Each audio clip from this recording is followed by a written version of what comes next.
Halo, perkenalkan nama saya Aula Juensan. Saya dari kelas 10 MIPA 1. Pada hari ini saya akan melakukan praktik vektor menggunakan cara poligon. Sebelum itu, kita akan membahas sedikit mengenai vektor. Apa itu vektor? Vektor adalah jenis besaran fisika yang mempunyai nilai dan arah. Besaran-besaran fisika berupa vektor biasanya digambarkan dengan bentuk panah di mana arah menunjukkan arah vektor dan besar vektor diwakili dengan panjang panah. Penggambaran vektor. Vektor digambarkan sebagai sebuah ruas garis berarah atau panah yang mempunyai titik tangkap atau titik pangkal sebagai tempat permulaan vektor. Panjang garis menunjukkan nilai vektor dan arah panah menunjukkan arah vektor. Penjumlahan vektor. Dua vektor atau lebih dapat dijumlahkan atau dikurangkan. Hasil penjumlahan atau pengurangan disebut resultan vektor. Penjumlahan vektor tidak sama seperti penjumlahan bilangan biasa atau penjumlahan skalar, karena arah vektor mempunyai pengaruh dalam penjumlahan vektor. Nilai hasil penjumlahan vektor disebut resultan vektor. Penjumlahan vektor secara geometris. Pertama, cara poligon. Metode poligon dapat digunakan untuk menjumlahkan dua buah vektor atau lebih. Metode ini merupakan pengembangan dari metode segitiga. Langkah-langkah menentukan resultan berupa vektor dengan metode poligon adalah sebagai berikut. Yang pertama, lukis vektor pertama. Yang kedua, lukis vektor kedua dengan pangkalnya berimpit di ujung vektor pertama. Ketiga, lukis vektor ketiga dengan pangkalnya berimpit di ujung vektor kedua. Dan seterusnya hingga semua vektor yang akan dicari resultannya telah dilukis. Yang keempat, vektor resultan atau vektor hasil penjumlahannya diperoleh dengan menghubungkan pangkal vektor pertama dengan ujung dari vektor yang terakhir dilukis. Yang kedua, cara analitis. Metode yang paling baik atau tepat untuk menentukan resultan beberapa vektor dan arahnya adalah metode analitis. Metode ini mencari resultan dengan cara perhitungan, bukan pengukuran, yaitu menggunakan rumus kosinus dan mencari arah vektor resultan dengan menggunakan rumus sinus. Untuk melakukan praktikum, kita harus menyiapkan alat dan bahan seperti tali atau kabel, busur derajat, meteran atau penggaris, gunting, dan lakban. Langkah-langkah praktikum. 1. Menyiapkan alat dan bahan. Kedua, tempelkan busur derajat di lantai. Ukuran sudut disamakan dengan tanggal lahir, misalnya 19, maka besar sudut sama dengan 19 derajat. Ketiga, letakkan tali untuk sisi sejajar di lantai dengan rapi. Ukuran tali disamakan dengan bulan lahir yang ujungnya ditambahkan 0. Misalnya 7 ditambah dengan 0, maka panjang tali adalah 70 cm. 4. Letakkan tali untuk sisi miring di lantai dengan rapi. Panjang tali disamakan dengan tanggal lahir yang ujungnya ditambah dengan 0. Misalnya 19 ditambah 0 menjadi 190 cm. Yang kelima, tempelkan sisi-sisi lainnya yang saling berhadapan. 6. Tempelkan tali yang akan digunakan untuk mengukur resultan. Yang ketujuh, setelah ditempel, ukur besar resultan vektor.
Setelah melakukan praktikum, saya akan bahas mengenai hasil praktikum yang saya lakukan. Pertama, dengan cara poligon.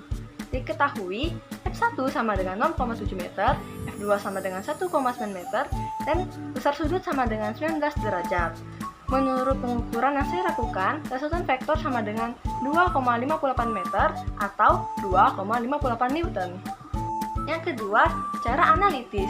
Resultan kuadrat sama dengan F1 kuadrat ditambah F2 kuadrat ditambah 2F1 dikali F2 dikali cos alpha. Resultan sama dengan akar dari F1 kuadrat ditambah F2 kuadrat ditambah 2F1 dikali F2 dikali cos alpha.